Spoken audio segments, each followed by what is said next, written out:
Corona virus ने देश की अर्थव्यवस्था की कमर तोड़ दी है। पिछले 40 साल में अर्थव्यवस्था का ये सबसे बुरा दौर है और इसका पता चलता है जीडीपी से।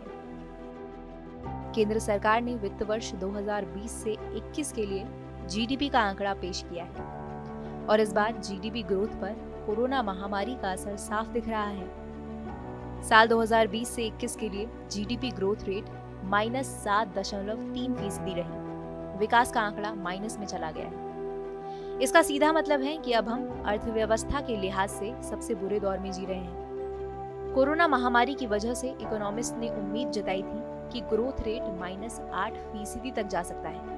इस लिहाज से आंकड़े थोड़े बेहतर हैं। लेकिन अर्थव्यवस्था में इतनी बड़ी गिरावट ने सरकार के सामने एक बड़ी चुनौती खड़ी कर दी है। आज के इस वीडियो में हम आपको बताएंगे क्या होती है देश की जीडीपी, देश की अर्थव्यवस्था से ये किस तरह जुड़ी हुई है और इसमें गिरावट आने पर आपकी जिंदगी पर क्या असर पड़ेगा।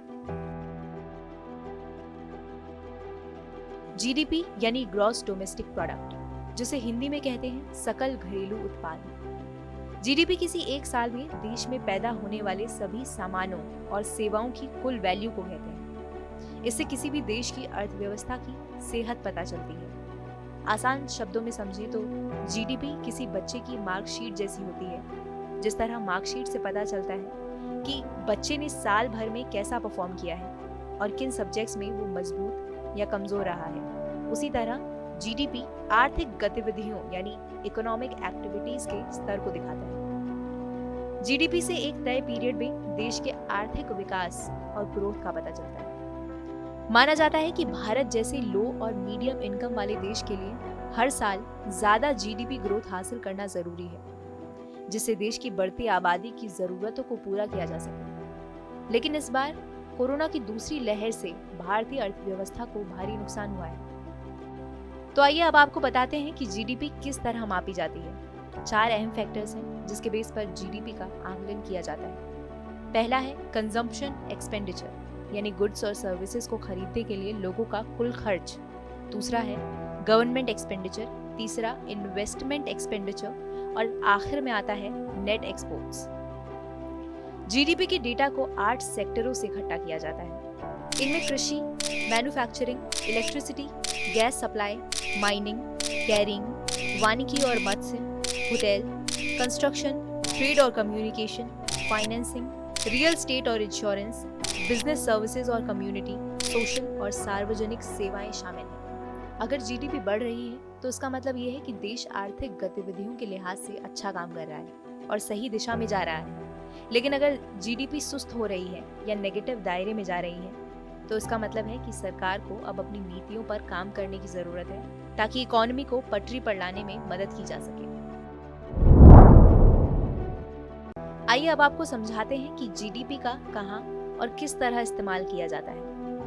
सरकार के अलावा कारोबारी, स्टॉक मार्केट इन्वेस्टर और अलग अलग पॉलिसी मेकर्स जीडीपी डेटा का इस्तेमाल सही फैसले करने में करते हैं। जब इकोनॉमी अच्छा परफॉर्म करती है तो देश के बिजनेसमैन और ज्यादा पैसा निवेश करते हैं। लेकिन जब जीडीपी के आंकड़े कमजोर होते हैं तो हर कोई अपने पैसे बचाने में लग जाता है। लोग कम पैसा खर्च करते हैं और कम निवेश करते हैं।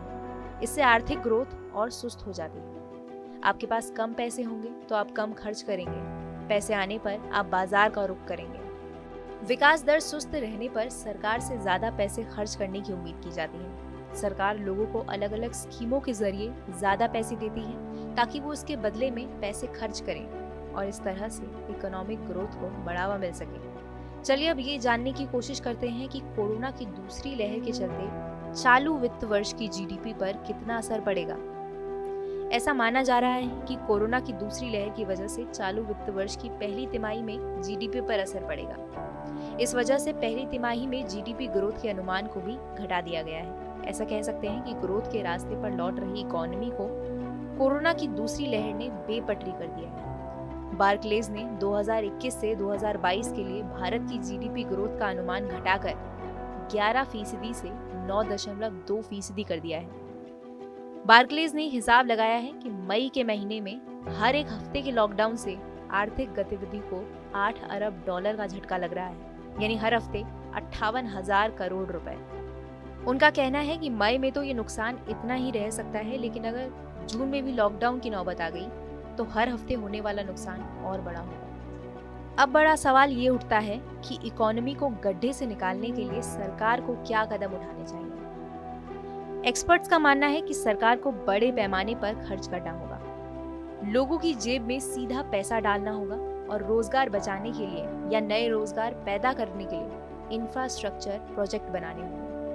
उन उद्योगों को सहारा देना होगा जिन पर मंदी की मार पड़ी है और जहां लोगों की रोजी रोटी पर खतरा है। ऐसे में मोदी सरकार से यही उम्मीद है कि वो कर्ज लेकर बांटे, नोट छाप कर बांटे या कोई और नया तरीका निकाले। इस वक्त देश की अर्थव्यवस्था को वापस पटरी पर लाना सबसे जरूरी है।